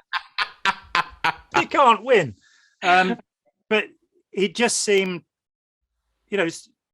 somebody compared him to Andy Kaufman, and the great comedian Andy Kaufman, the great stand-up, who came over as, I'm kind of stupid, and I think about things in this way. And, it's like, no, Andy really is this way. What you're seeing is not a comedy show. This is what he believes. And he kept sending me, videos. It's like he'd said that people were being forced to have COVID-19 vaccinations. And so I said, oh, who's being forced to have COVID-19 vaccinations? And the answer was a video in which a guy stood up at a board of education meeting somewhere in the US and said that, there was evidence that within 3 to 5 years, everybody who'd taken the vaccine would be sterile or dead. And I kind of went, that doesn't really answer my question, does it? Where is it that what country has forced people to have them? And but here we are. It's like we bounce off. Yep. As Andy says, you show him a hat and he thinks it's an orange, which is obviously a reworking of L. Ron Hubbard on the suppressive person and the cat and the what have you. But the rug. But this incredible kind of bouncing around. So I looked at this thing and I said, well, this guy says he's got a PhD from Oxford, the guy in thing. I went, but Oxford doesn't issue PhDs. They don't have professors, they have dons. They've got a different name for everything. They don't do medical degrees, they do anatomy, So, and then you look a bit more closely and it's Oxford, Ohio. So he's talking about vaccination. What's his PhD in? It's in education. Right. Oh, so he's not medical. Then you find that a friend of mine in Australia, in fact, went and dug into this. She does have a degree in medicine, and she found that he was referring to a guy, the guy who stood up at the Board of Education meeting saying this, who was really the guy who'd worked out that you could use mRNA to deliver vaccines. So, which a couple of the vaccines are based on. Mm-hmm. And he really was the guy that did this. But he published a paper where it said this stuff about how dangerous it was, which had actually been withdrawn because it's found that his references were not accurate. It was also found that the pharmaceutical company he'd worked for had sacked him, and he was now working in a chemist shop. And you kind of go, oh, come on, Andy, please, and the confirmation bias is so overwhelming that any disagreement is, Ron Hubbard had 6 bodies, he had 9 bodies, Exactly. And once you go there, or once you start rationalizing things with just completely unrealistic, unverifiable, basically unfalsifiable claims. Yes. You're lost. You're gone. We're not having a rational, fact-based conversation anymore. We're having a conversation about faith or belief. And that's fine. We can have a conversation about that, but you have to recognize that the nature of the entire argument changes when you enter that realm, and people apply. This is the problem with the religion versus science conversations, is these are completely different frameworks of understanding reality. And it's taken me far too long to realize that. Different magisteria, as Stephen Jay Gould said when he was arguing against Richard Dawkins, and he said, the magisteria of scientific evidence and the magisteria of faith, ne'er the twain shall meet. Robert Pirsig in Zen and the Art of Motorcycle Maintenance back in the 70s pointed out there's quality and there's quantity. And it's like, whoa, and he said you go to Plato for quality and you go to Aristotle for quantity. Science measures quantities, faith measures qualities. And you can't overlap them. You can't find the degree of divinity by measuring it or what have you. And we come to our own perception of what's happening. You and I have a fairly materialistic, reductionist view of the world. But we are also probably more agnostic than atheist in that we don't really want to say, this is the way it is. And if you don't believe me, I'm going to hit you. Don't feel that way about anything. I'd much rather have a discussion, and with most people I can, Yes. And the idea is not to, overwhelm somebody with information or convince them that they're wrong. It's to have a discussion where we both come away with more information than we started with a deeper and better understanding than we started with. And most of my conversations with people are that way around, perhaps because I don't regard people as stupid ever. I've met people who were intellectually challenged, who were uneducated, and I have learned from them. Yep. As I had a dear friend, Henry Bączkowski, a wonderful Polish artist, and he once said to me that the wisest guy he'd ever met was an illiterate shepherd. And that thought stuck with me. It's like, we are often educated into folly. Yep. We come to believe things which don't prove to be true. I mean, I look at it that people joke about phlogiston, this idea of this stuff that's left over after you burn things, and then Lavoisier comes along and shows there's oxygen. And so phlogiston's a stupid idea. And I look at dark matter and dark energy and superstrings and the multiverse, and I go, wait for your time, That's right. I have just on the grounds of the let me see if I can pull this up because it's worth a little. There we go. While you're pulling that up, I'm going to go and grab a book because I've got a Martin Luther King. Do you want me to read my Martin Luther King quote before we carry on? Very Absolutely.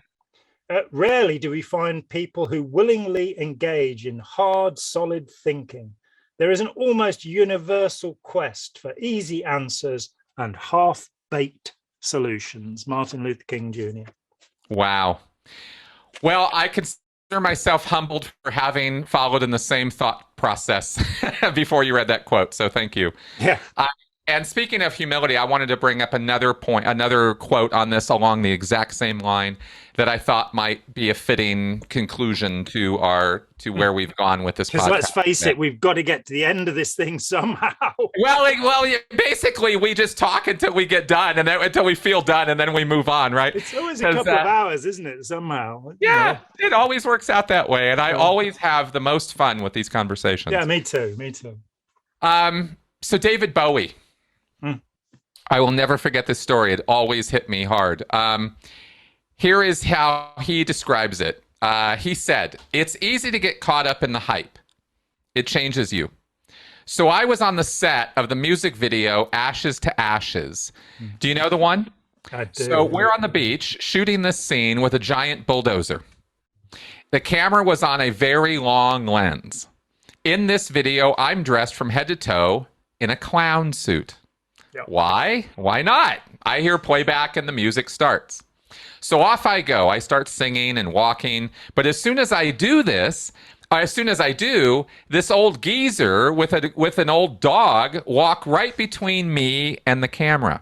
Yeah. And, well, knowing this is going to take a while, I walked past the old guy and sat next to camera in my full costume waiting for him to pass. As he's walking by camera, the director said, "Excuse me, mister, do you know who this is?" The old guy looks at me from bottom to top and looks back at the director and said, "Of course I do. It's some cunt in a clown suit." And David Bowie says, "That was a huge moment for me. It put me back in my place and made me realize, yes, I'm just a cunt in a clown suit." I think about that old guy all the time. Yeah, we know Major Tom's a junkie.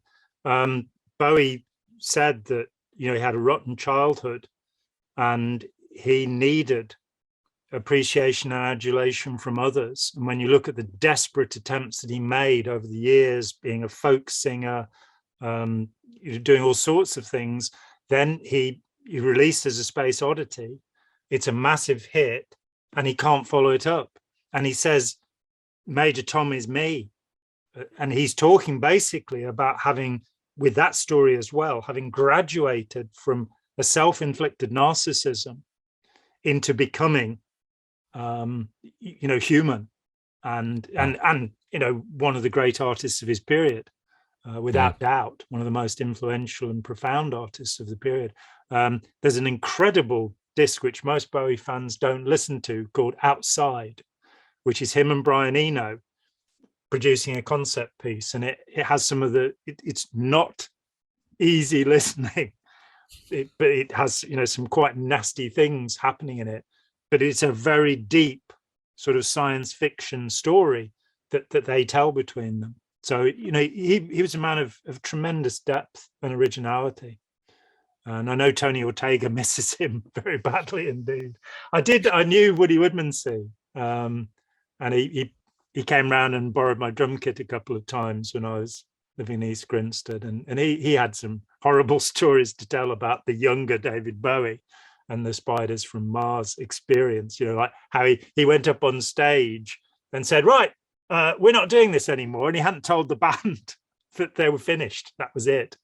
I met Mike Garson when he played at St. Hill. What an incredible musician, what a great virtuoso, but didn't meet Bowie himself, which who knows, but as he was just a cunt in a clown suit, I probably didn't miss anything really. Yeah, I guess not. Apparently not. Henry Rollins has a wonderful David Bowie story as well. That's fun to listen to if you want to Google that. Grand. So yeah, exactly. We've used both of the C words now. That's right. Well, I like throwing those things out just because I like to stay humble and I like to encourage other people to do so, because I think it's a key foundational principle of critical thinking is to remember that humility. You can't think without being willing to be wrong. Yeah, exactly. You just, and I've said this, I have lots of little catchphrases and cliches, but one of them is we use our intelligence to buttress our stupidity. So in fact, highly intelligent people are the most stupid of all, because they have that capacity to rationalize, intellectualize, justify some absolutely crazy ideas. So we have to be, I've said this before as well, that I enjoy cognitive dissonance. When somebody, I'm fairly good at debate, and I have been since I was a teenager. And I used to enjoy, I think as a teenager, showing somebody they were wrong. And I gradually, that just became irksome. I wanted to not, so I learned to talk, if somebody disagreed with me, to take them away from the audience, talk to them individually. Yeah. It's praise in public, reprimand in private, pip-rip. In English, British school teachers are taught this now, which is probably true. But that we have to, in discussion, we have to have this, for me now, when somebody challenges me and says they think I'm wrong, if they can demonstrate I am wrong, and sometimes they do, then that's a victory for me. And it's a victory over my stupidity. And it took a long time to be able to do that. And I've got a friend up the road who's an architect who's now in his upper 80s. And one of the things that I came here 27 years ago, and one of the things that really impressed me about this guy is he has humility. He doesn't really care what people think about him. He's perfectly capable to admit that he made some stupid decisions in his life and gone wrong. And I'm perfectly willing to admit that at the age of 28, standing up against Scientology was an incredibly stupid thing to do, and it's benefited me nothing other than, the humility of realizing what an utterly stupid thing it was, that it would have been, my life would have been so much easier if I just walked away. But here I am, 66, and I'm a really happy person living a really, I don't really actually have any regrets, except for the Black Rogers drum kit, but that's another story, and I really should have accepted that. But I don't feel guilty about the way I've lived.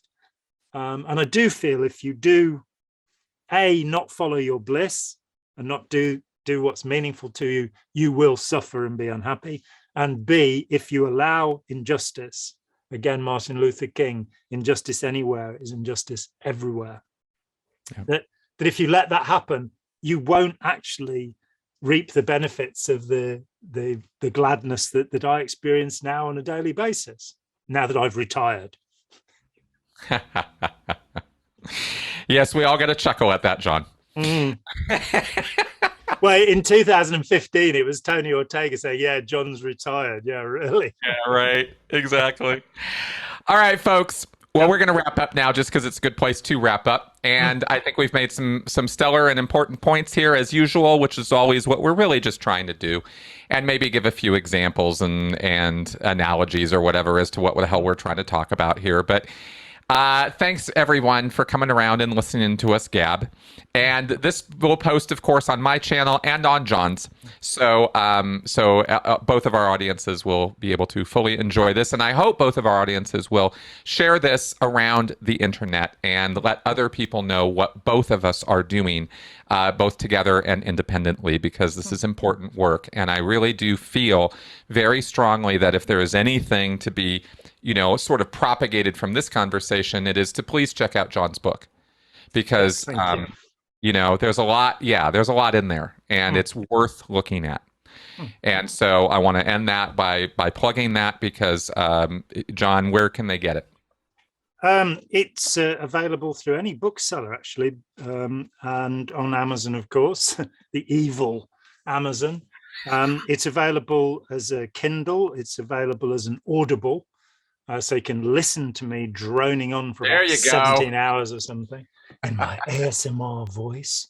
And I like to say, talk to us. If you come onto my channel and put comments on my channel, I do try to answer them and have some sort of conversation. If you have anything to correct, I really want to hear about that. If I've said something that's factually wrong, I want to be corrected. I know that's wrong, but it's the way I feel about it. I don't feel insecure in my information. I had somebody who on Sean Atwood's channel, who I talked about cacocracy, the rule of the worst, and I'm delighted with this word because it can be spelt with 2 Ks or 2 C, well, 3 Cs, in fact, if you cacocracy. And this person came on and said, no, it's kakistocracy. And so I was able to go and look it up, and surely in the Oxford Dictionary, that I can't find a mention of cacocracy, but it is in Wiktionary, it is in the Urban Dictionary. And so it was nice to somehow have that interchange, to go and think and go, yeah, I do need to check that. But as a final point, we are all of us living in a cacocracy, and we need to bloody well change it. So thank you very much for spending time with us, and we really appreciate it. Subscribe, tell your friends, and we've both got Patreon and PayPal and stuff like that for anybody who feels that we should continue doing this and not retire. Then kick in a few dollars. That's always great. So thanks, Chris. It's always a tremendous pleasure. Big time, man. All right, see you guys later. Bye-bye. Bye-bye. Hi, Jon here. Thanks for watching. We'd appreciate it very much if you would click like, as well as subscribe, and click the bell for notifications. Every dollar helps, and we welcome new patrons on Patreon, or you can make a one-off payment with any currency through PayPal. Thanks so much.